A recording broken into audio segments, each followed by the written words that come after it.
नमस्कार दोस्तों, 16 अगस्त 2024 के महत्वपूर्ण करंट अफेयरों के साथ इस वीडियो में आपका स्वागत है। ज़्यादा देरी ना करते हुए दोस्तों देखते हैं आज के महत्वपूर्ण करंट अफेयर क्विजों को। तो पहला क्विज है, हाल ही में समाचारों में रही जियो पारसी योजना का प्राथमिक उद्देश्य क्या है? ए, पारसी बच्चों की शिक्षा को बढ़ावा देना। बी, पारसी आबादी की घटती प्रवृत्ति को उलटना। या सी, पारसी व्यवसाय के लिए वित्तीय सहायता प्रदान करना। या डी, पारसी सांस्कृतिक गतिविधियों को प्रोत्साहित करना। आंसर है इसका बी, पारसी आबादी की घटती प्रवृत्ति को उलटना। अल्पसंख्यक मामलों के मंत्रालय द्वारा 2013-14 में शुरू की गई जियो पारसी योजना का जो मुख्य उद्देश्य है वो भारत में पारसी आबादी को घटती आबादी को वापस लाना है। इसमें 3 घटक शामिल किए गए हैं। एक तो चिकित्सा सहायता देना, दूसरा समुदाय का स्वास्थ्य और उनकी आर्थिक स्थिति की वकालत करना। यह योजना पारसी दंपति को चिकित्सा उपचार, बच्चों की देखभाल और बुजुर्गों की सहायता के लिए वित्तीय सहायता भी प्रदान करेगा। इसके अतिरिक्त पारसी समुदाय के बीच जागरूकता बढ़ाने के लिए आउटरीच कार्यक्रम भी आयोजित किए जाएंगे। जियो पारसी योजना पोर्टल का हाल ही में लॉन्च किया गया था। इसके किए जाने का जो मुख्य उद्देश्य था वो भारत में पारसी आबादी को स्थिर करने के लिए इन संरक्षित हस्तक्षेपों को लागू करने की दिशा में एक कदम उठाना है। पारसी धर्म एक प्राचीन फारसी धर्म है। इसकी उत्पत्ति लगभग 4000 साल पहले मानी जाती है। दुनिया भर में लगभग 1 लाख से लेकर 2 लाख तक लोग इस धर्म को मानते हैं और भारत और ईरान में यह एक अल्पसंख्यक समूह के रूप में है। भारत में इनकी जनसंख्या निरंतर घट रही है। इसी चीज को ध्यान में देखते हुए पारसी योजना का 2013-14 में गठन किया गया था। दूसरा क्वेश्चन देखते हैं, हाल ही में खबरों में रहा डिसबायोसिस क्या है? एक प्रकार का जीवाणु संक्रमण। बी, हानिकारक कवक की अत्यधिक वृद्धि।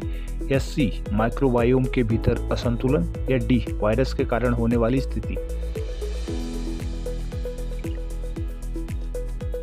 आंसर है इसका सी, माइक्रोबायोम के भीतर असंतुलन।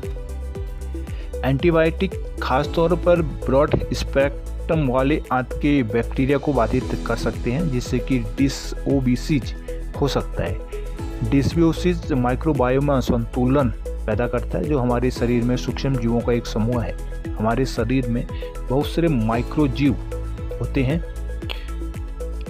यह एक संतुलित माइक्रोबायोम बिना किसी प्रभुत्व के विविध सूक्ष्म जीव होते हैं जिसमें डिसओबिसिस तब होता है जब यह संतुलन खो जाता है या जिसमें इस संतुलन में जो माइक्रोबायोम है इनकी जो संख्या है वो बराबर नहीं रहती, जिससे शरीर में जो सूक्ष्म जीवों के कार्य हैं वो करने के तरीकों पर असर पड़ता है। यह आमतौर पर किसी संक्रमण से या एंटीबायोटिक के सेवन से या आहार के कारण जो हमारी जठरांत्र ग्रंथि होती है भोजन नलिका वहाँ पर पाए जाते हैं और वहीं पर इनकी संख्या कम ज़्यादा हो जाने से ये डिसबायोसिस नामक संक्रमण पैदा होता है। ये एक संवेदनशील होता है जो माइक्रोबायोम के आवश्यक कार्यों को बाधित करता है। जब ये डिसबियोसिस संक्रमण होता है तो जिससे जो माइक्रोबायोम होते हैं, जो सूक्ष्म जीव होते हैं, वो अपने कार्यों को अच्छी तरह से नहीं कर पाते हैं जिससे कि माइक्रोबायोम के जो काम है उसको करने में परेशानी सी होती है। हाल ही में DRDO और भारतीय सेना ने किस क्षेत्र में स्वदेशी रूप से निर्मित man portable anti tank guided missile MPATGM का सफलतापूर्वक परीक्षण किया? ए, पोरबंदर गुजरात में। बी, पोखरण राजस्थान में। सी, विशाखापट्टनम आंध्र प्रदेश में। या डी, नागपट्टिनम तमिलनाडु में। आंसर है इसका बी, पोखरण राजस्थान में। DRDO और भारतीय सेना ने पोखरण फील्ड फायरिंग रेंज में man portable anti tank guided missile MPATGM का सफलतापूर्वक परीक्षण किया है। MPATGM एक कंधे से लॉन्च किया जाने वाला पोर्टेबल मिसाइल प्रणाली है जिससे दुश्मन के टैंकों और बख्तरबंद वाहनों को निशाना बनाने के लिए डिजाइन किया गया है। हाल ही में समाचारों में रहा चंदका वन्यजीव अभयारण्य किस राज्य में स्थित है? ए उड़ीसा, बी आंध्र प्रदेश, सी गुजरात या डी राजस्थान। आंसर है इसका ई उड़ीसा में। स्वतंत्रता दिवस में चंदका वन्यजीव अभ्यारण्य में सांभर और भौंकने वाले हिरणों को छोड़ा गया था। यह उड़ीसा के खुर्दा जिले में पड़ता है, जो पूर्वी घाट की उत्तरी पूर्वी सीमा को चिन्हित करता है। 1982 में स्थापित यह अभ्यारण्य कई संकटग्रस्त जंगली जानवरों और पक्षियों का घर है। यहाँ की जो जलवायु है वो उष्णकटिबंधीय है, जिनमें गर्मी, बरसात और सर्दी तीनों होती है। वनस्पतियों में सदाबहार और पर्णपाती वनस्पति यहाँ पर पाई जाती है, जिसमें दामन हो गया, कुसुम और कांटेदार बांस जैसी प्रजातियां शामिल हैं। जीवों में हाथी, चीतल, जंगली सुअर, विशेष बंदर, सुस्त भालू, भारतीय भेड़िया और लकड़बग्गा मेन यहाँ पर पाए जाने वाले जानवर हैं।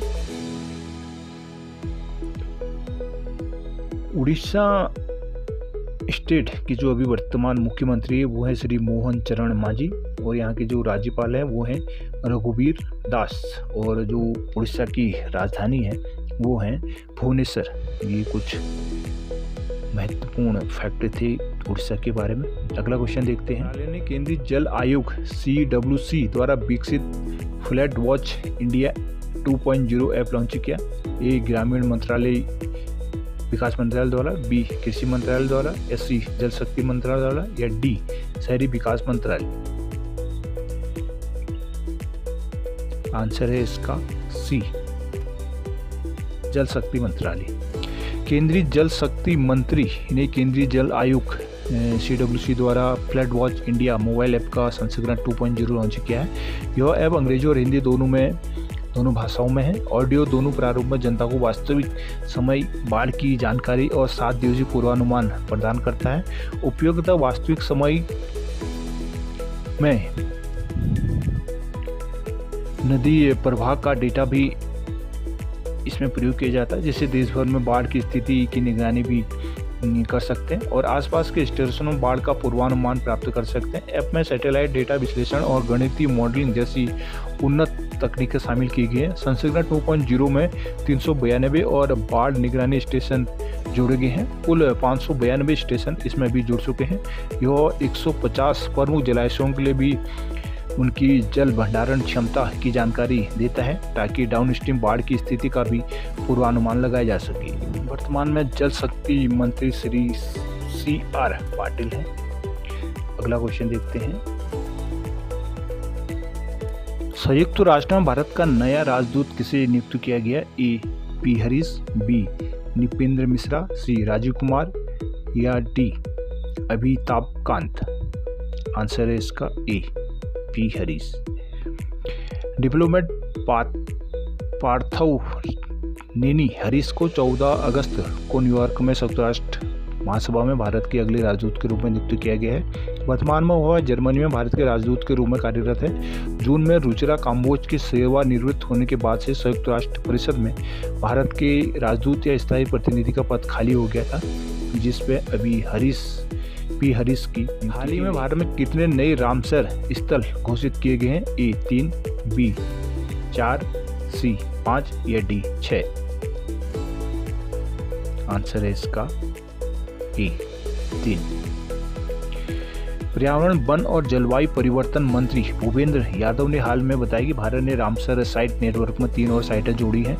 इसके साथ ही भारत में रामसर साइटों की जो संख्या है वो 85 हो गई है। जो 3 नई साइटें जोड़ी गई हैं वो तमिलनाडु में नंजारायन पक्षी अभ्यारण्य और काजूवेली पक्षी अभ्यारण्य है, और मध्य प्रदेश का तवा जलाशय को इस लिस्ट में जोड़ा गया है।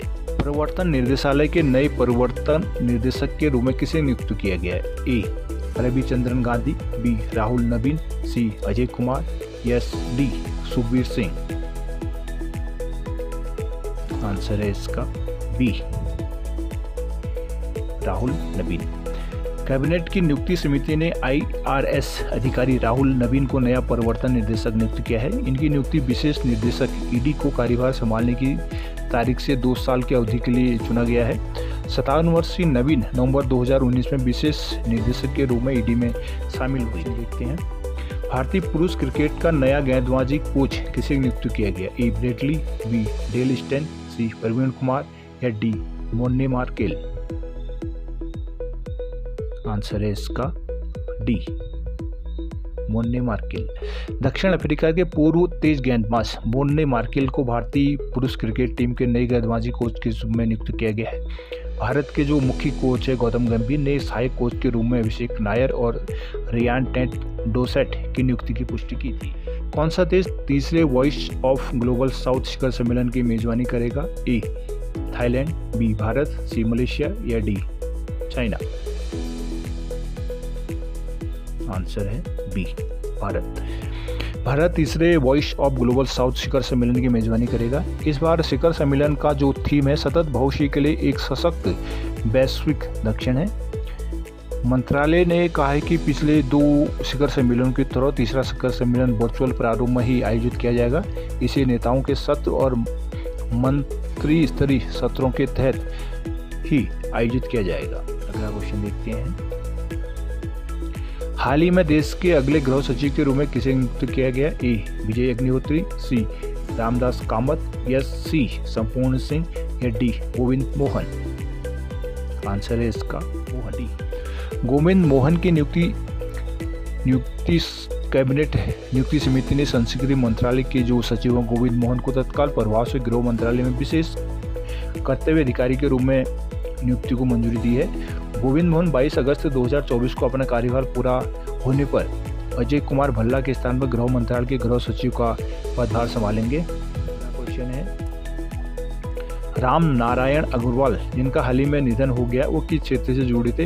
ए विज्ञान, बी पत्रकारिता, सी राजनीति या डी इनमें से कोई नहीं।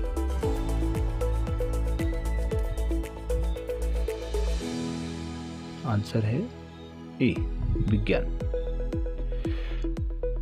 प्रसिद्ध भारतीय वैज्ञानिक और भारत के मिसाइल कार्यक्रम में महत्वपूर्ण भूमिका निभाने वाले डॉक्टर राम नारायण अग्रवाल का हाल में निधन हो गया है। रक्षा मंत्री डॉक्टर आर अग्रवाल के 22 साल के शानदार कैरियर में उन्होंने पूर्व राष्ट्रपति डॉक्टर एपीजे अब्दुल कलाम सहित कई प्रमुख वैज्ञानिकों के साथ कार्य किया था। तो दोस्तों ये थे आज के महत्वपूर्ण करंट अफेयर। आशा करता हूँ ये आपके लिए आपकी तैयारी में सहायक सिद्ध होगा। Thanks for watching.